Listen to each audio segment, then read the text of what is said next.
Even after marriage, a woman denies her husband the intimacy he desires, but she doesn't feel the same for strangers and friends. While preparing for her wedding day, Solange heads to the destination in her wedding dress, accompanied by children. Elsewhere, the groom, Carlinhos, is taken by his father, Alexandre, away from the guests to talk. They discuss how Solange reminds them of Carlinhos' late mother, so it'd be like they will continue the love story they began. As someone calls the groom, Alexandre advises him to never complain about his wife's nagging. He adds that despite his wife's passing, he's never been with another woman since he's comfortable being alone now. Soon, Carlinhos and Solange are wed and enjoy their wedding reception that evening. As the guests disperse, Carlinhos urges his new bride to change clothes so they can consummate their marriage. Impatient, he touches her and asks for a kiss while they're driven to their hotel. She asks him to wait a bit longer and states that she also has a request to make, but she'll talk about it later. Inside their suite, Carlinhos approaches the delicately dressed Solange and tries to initiate intimacy. She rejects him, so the man wonders if she still loves him. When she insists on her love, the man escalates his advances. Solange continues to reject his touch, finally expressing her request not to do it tonight. Carlinhos complains about waiting since he has waited from when they were young lovers and engaged for 2 years. She softly asks for patience, saying it'll be worthwhile before walking away. After a few moments, Solange returns to the bed to sleep only for Carlinhos to force himself on her. She protests, saying she doesn't want to feel forced, but it falls on deaf ears as Carlinhos claims her. That morning,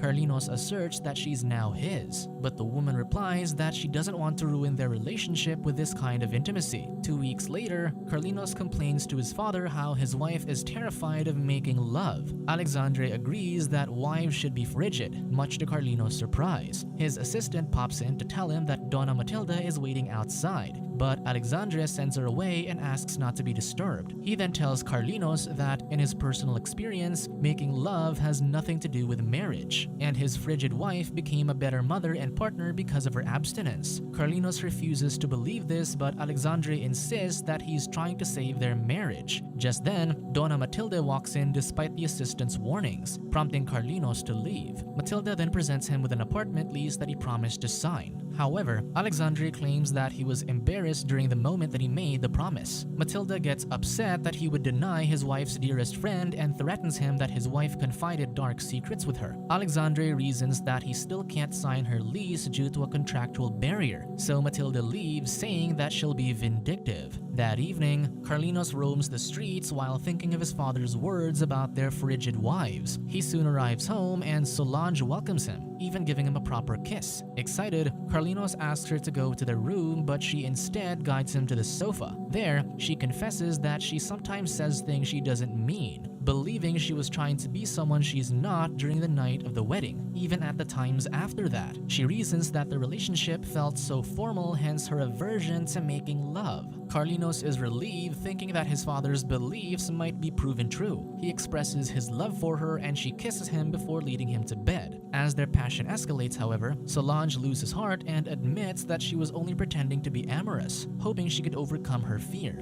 Disappointed, he wonders if it'll always be like this, so she begs for forgiveness. After a month, a crying Solange visits Matilda. The older woman assures the young wife that her friendship with her mother extends to Solange as well, so she wonders if her tears are about Carlinhos. The wife explains that despite being married to Carlinhos for 2 months, she feels nothing about the relationship. Matilda assures her that this is normal, and if she feels incompatible with her husband in bed, she may find satisfaction with someone else. Unsure, Solange decides to leave. But before she does, Matilda asks her to give a letter to Alexandre. That afternoon, Solange visits Alexandre to give the letter. After escorting his daughter-in-law out the gate, he returns to his office to read the letter. There, Matilda recounts when his wife, Dolores, visited her one afternoon and hesitantly revealed that she believes she's pregnant. Matilda turned away in disgust since they agreed back then that they would never have children. Dolores worriedly told her that she may not love this child because it came from a man, because since she was a child, she had found boys repulsive. Alexandre throws the letter in shock, not knowing that his saintly wife had always been disgusted at him. After some time, Carlinhos received a call from his friend, inviting him out. Elsewhere, Solange drives around when children try to sell her limes. The woman glares at them in disdain and shoos them away. Soon, she arrives in a parking lot where she reclines her seat and removes her garments before fixing her makeup. She then left to go somewhere. In a coffee shop, Carlinhos and his friend Asuncao order coffee. The husband then reminds his friend that he only trusts him and Alexandre. Asuncao returns the trust and asks what troubles him. Carlinhos confides that in their entire relationship, Solange dreaded making love so much that they only consummated 20 days after the wedding. Hearing this, Asuncao suggests she undergo psychoanalysis. Later that day, Solange saunters back to her car.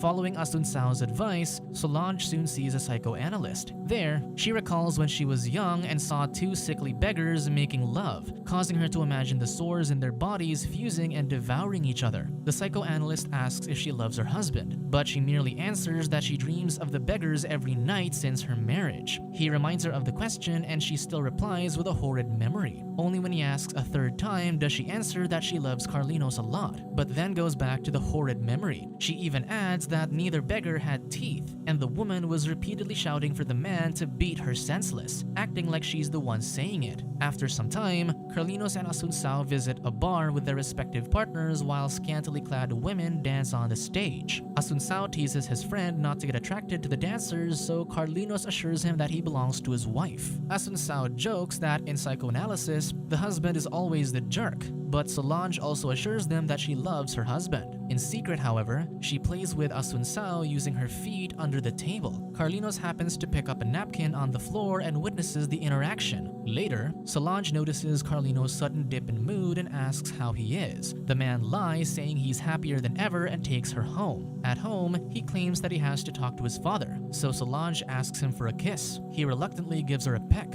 but she pulls him in for a deeper kiss and thanks him. Carlinhos then drives off to meet with Alexandre and immediately vents that he can handle being broke and starving over what he's feeling. Surprised, Alexandre asks what's wrong, soon learning that Carlinhos doesn't trust his wife anymore. The father reminds him that he, his wife, and Carlinhos had known Solange nearly all her life. He knows Solange like a daughter, so he asks proof on why his son distrusts her. Eager to express it, Carlinhos explains how he saw his wife and Asuncao's interaction. Alexandre argues that his son called Solange frigid, but Carlinhos now believes that his wife is only frigid with him and not other men. Alexandre scolds him not to think of Solange like that, but Carlinhos states that if what he suspects is true, he might end his wife's life. That night, as Solange sleeps, Carlinhos tries to relax beside her but can't. The morning after, Asuncao hesitantly paces in front of Carlinhos' house and decides to welcome himself in. Inside, Solange greets him with a smile, but he states that Carlinhos once called him for advice due to his marriage troubles, and now she's the one who called. Solange, however, says she didn't call for marriage troubles. Concerned, Asuncao comments that she scares him, so the woman wonders what she is to him. The man dismissively says she's only a friend. Undeterred, Solange asks him to turn around for a few moments, and when he turns back, he finds Solange barely dressed. He insists she's still only a friend, but the woman approaches amorously, kissing her husband's friend and more. Soon, the two find themselves in a motel bedroom, exhausted from their time together. Solange then decides to take a dip in the pool to relax before joining Asuncao in the bed. The man playfully admits his guilt of touching her, but she comments that she doesn't like him. Shocked, he asks why she would cheat with someone she doesn't like, only to hear that Solange did this to see if she was only frigid with her husband or just anyone. Knowing that it was just an experiment, Asuncao glumly asks what her findings were. Solange answers that he's nothing compared to Carlinhos. The man expresses how disgusted he is with her, but she calls him lucky for feeling something because she feels nothing towards him. On another day, Solange buys garments and heads to a park. She hides behind a large tree and changes her garment to the new one. She then heads to the streets to wait for a bus. In one of the buses, the conductor, Mosquito, complains about the heat while the driver, Bacalao, spots Solange waiting near the bus stop.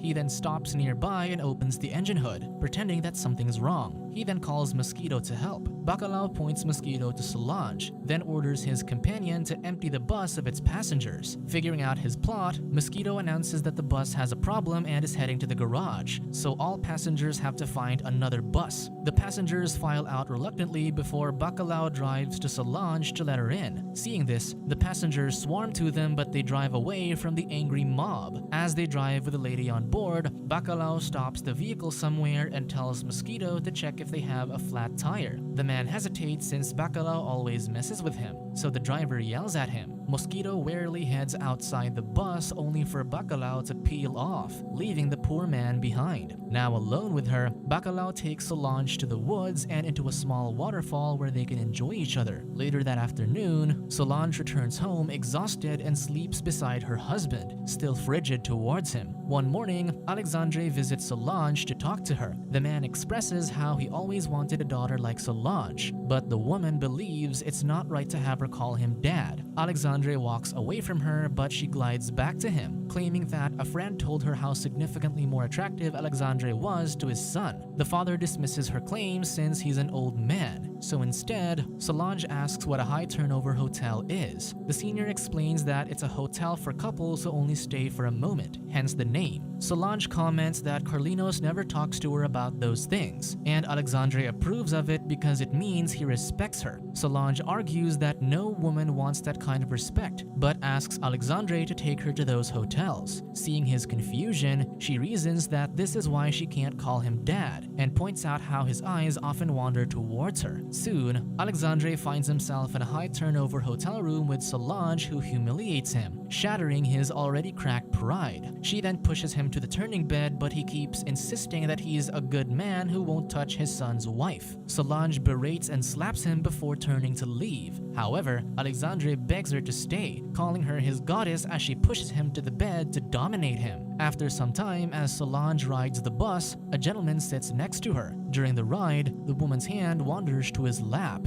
Later, the two head to the cemetery to enjoy each other, ignoring the funeral goers passing by. One night, Solange dreams of being stuck in a lot filled with retired buses, which excite her as she runs around. She begs to be beaten again and again, muttering it in her sleep. This wakes Carlinhos, who slaps the woman to wake her. The next morning, the couple sit in the living room and Carlinhos asks his wife if she'd seen Asuncao, and she claims she hasn't. He then heads to a study to get a gun and calls his wife. Solange recoils at the sight of the gun while her husband accuses her of being untrustworthy. She calls him drunk, but the man calls her promiscuous, so untrustworthy that she can't even say that she loves him. She denies this, but Carlinhos states that she will end Asuncao's life for touching her. She asks him not to because there were others, so he demands their names. With this, she reveals that some time ago, she left her car in the parking lot and boarded a bus. The only other passenger was a man named Vario, who recognized her and introduced himself as Carlinhos' former employee. He asked for help since he spent all his money on medicine for his son who passed away. She agreed to help and signaled the bus to stop. She then dragged the man to a grassy area by the road and asked him if she was pretty. He answered that the whole office thinks she was terrific. Pleased, she dared him to enjoy her body, even demanding him to slap her face. The man hesitated, but her insistence forced him to beat her as they rolled around in the grass. His request for help was forgotten in the heat of their exchange. Back in their home, Solange confesses that she had so many exchanges that she's forgotten most of their names. Racked in disbelief, Carlinhos mutters that he wants to shoot Asuncao but can't hunt everyone down. He notices that she's not even wearing inner garments anymore and curls in anguish. He considers himself dead to the world and slowly climbs the stairs to his room. That night, he lays in bed wearing a suit in the dark. Solange enters and lights candles, but the man reminds her that he considers himself dead. During this time, Solange recalls when she boarded a bus and once again blatantly flirted with another man named Malandro, taking him to a secluded shore to have a good time. Back in her husband's room, the woman prays on a rosary and places it on his hands, treating him as if he is truly gone. The next day, she goes out once again to find a bus and fulfill her needs. She recalls her conversation with a psychoanalyst where she claimed that she loved her husband but would make love to any man she met on a bus. She stated that he couldn't understand what was going through, that no matter how much she tried to hate herself and suffer, she couldn't. With that, she demanded the doctor to make her suffer. The psychoanalyst then commented that the one with the real problem was her husband, not her. However, she screamed, infuriated that even the psychoanalyst ignored that sin that she was committing. Subscribe to watch more videos like this, turn on notifications and leave a like to help the channel out. Thank you for watching.